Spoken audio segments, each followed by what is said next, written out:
মমতা বন্দ্যোপাধ্যায় কি করেছে, তাহলে আমার খানিকটা দায়িত্ব আসে যে নরেন্দ্র মোদী কি করেছে সেটা কিছু তুলে ধরা। এখন একটু শীতকাল, ওই খাল বিলে জল কমে যাচ্ছে, বিভিন্ন জায়গায় দেখি জল সেচে সেখানে মাছ ধরছে, ছোট বড় নানা রকম মাছ ধরে মানুষ নিয়ে যায়। এক কৃষক জমিতে কাজ করতে করতে দেখলো একটা বড় শোল মাছ কাদার মধ্যে লটর পটর করছে, একেবারে জলে ঝাঁপ দিয়ে গামছা পেঁচিয়ে সেই মাছ ধরিয়ে বাড়ি নিয়ে গেছে।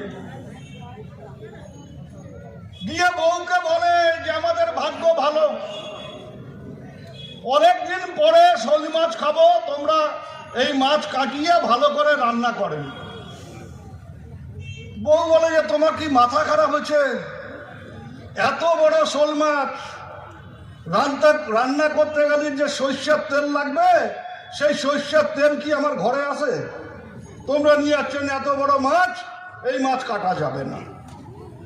তখন বলেন যে ঠিক আছে, শোল মাছ যখন, এই মাছ তো রান্না করা যাক, তেলের অভাবে যদি রান্না করা না যায়, এটা তো পুড়িয়ে খাওয়া যায়।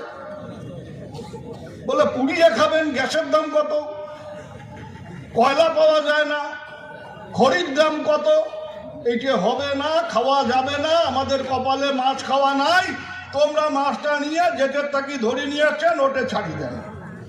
কৃষক মাছ নিয়ে গিয়ে জল যেই ছাড়ছে, শোল মাছ ঘুরিয়ে কৃষকের দিকে তাকিয়ে বলে জয় শ্রীরাম। কেন বলল জয় শ্রীরাম? কারণ ওই সর্ষের তেলের দাম বাড়া, কেরোসিন তেলের দাম বাড়া, গ্যাসের দাম বাড়া, কয়লা না পাওয়া, সব কারণে ওই শোল মাছের জীবনটা বাঁচিয়ে দিল বিজেপি। তাই স্লোগান তুলছে, বিজেপির স্লোগান জয় শ্রীরাম। আমরা এই বিজেপিকে তাড়াতে চাই, হ্যাঁ কি না? যারা মানুষের পেটের খাবার কেড়ে নেয়, সেই বিজেপির ক্ষমতায় থাকার অধিকার নেই, সেই বিজেপিকে সবাই মিলে তাড়াতে হবে। সাথে আমি একটা যোগ করতে চাই, শুধু বিজেপি তাড়ালে হবে না, ওই ভেটাগুড়ির ডাকাতটাকেও তাড়াতে হবে। যে ডাকাত সোনার দোকানে ডাকাতি করে, যে ডাকাত একটা সময় যখন 7, 8, 9, 10-এ পড়তো, তখন বিভিন্ন জায়গায় হাটে ঘাটে গিয়ে ঘুটঘুটি খেলার অপারেটর ছিল, ও ঘুটঘুটি খেলত। চ্যালেঞ্জ করে বলছি, আজকে আমাদের এখানকার যিনি এমপি, তিনি একটা সময় ঘুটঘুটি খেলা পরিচালনা করতেন, তার মধ্যে দিয়ে গ্রামের কৃষকের সর্বনাশ করতেন, সেই মানুষটা আজকে এমপি। একে হাঁটাতে হবে। এই যে এখানে সাংবাদিক বন্ধুরা আছেন, আমরা কিছু বললে পারেই নানা কাহিনী করে ওই 1 ঘন্টা 1.5 ঘন্টা 24 ঘন্টা করে চালাতে থাকে। চালান, আমরা কিছু বললে বলে মারার হুমকি দিচ্ছি। আজকে প্রায় 1 বছরের ওপরে ভ্যাটাগুড়ি 1, ভ্যাটাগুড়ি 2, আমরা সরকারি দল ক্ষমতায় আছি, তারপরে আমাদের পার্টি অফিস বন্ধ। আগামীকাল সকাল 10টায় জেলা নেতারা আমরা গিয়ে সেখানে 2টো পার্টি অফিস খুলব, কর্মীদের সেখানে বসাবো। আমি শুধু এই কথাটা আপনাদের বলি, নেতারা যদি পারেন কালকে সকাল 10টার মধ্যে ভেটাগুড়িতে উপস্থিত হবেন, কিন্তু সবাইকে একটা শপথ নিতে হবে, যদি ওই পার্টি অফিস আবার ভাঙা হয়, তাহলে সারা জেলায় যেন বিজেপির কোনো পার্টি অফিস আস্ত না থাকে, সেই শপথটা তৃণমূলের প্রত্যেকটা কর্মীকে নিতে হবে। ওই পার্টি অফিসে বসার জন্য যদি কোনো তৃণমূলের কর্মীর গায়ে আঘাত লাগে, প্রত্যেকটা কর্মীর জন্য 5টা বিজেপির কর্মীর গায়ে আঘাত পড়বে, এই শপথটা আমাদের নিতে হবে।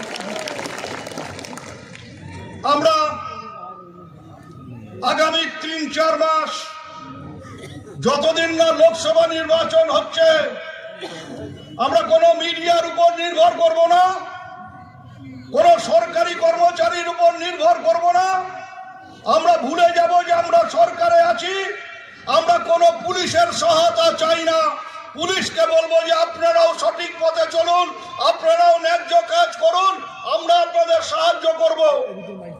কিন্তু আপনারা হাইকোর্টের ভয়ে বিজেপিকে মদত দেবেন আর তৃণমূল কংগ্রেসকে নানাভাবে দুর্বল করবার চেষ্টা করবেন।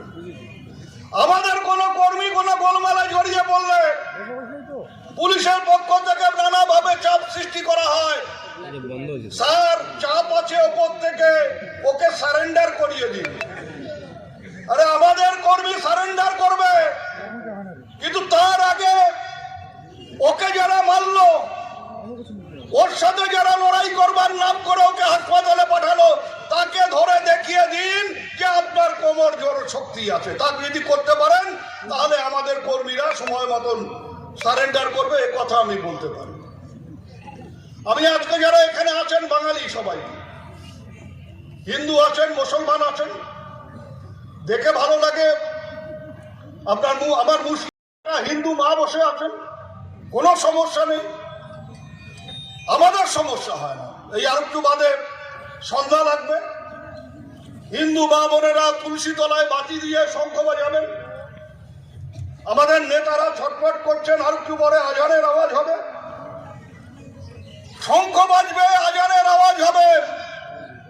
গ্রামের হিন্দু মুসলমান কারো সমস্যা হয় না, সমস্যা হয় বিজেপির। রাজস্থানে ভোটে জিতে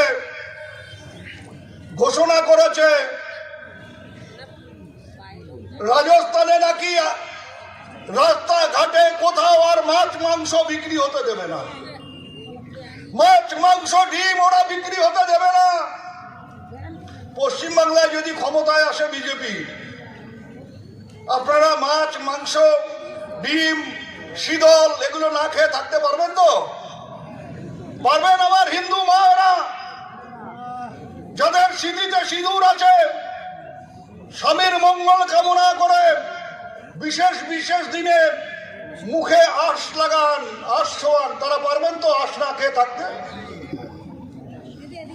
আমরা বলি যারা আঁশ খাওয়ার কথা বলছেন না, যারা বলছেন যে আঁশ খাওয়া চলবে না, মাছ খাওয়া চলবে না, তারা হচ্ছে ভণ্ড তপস্বী।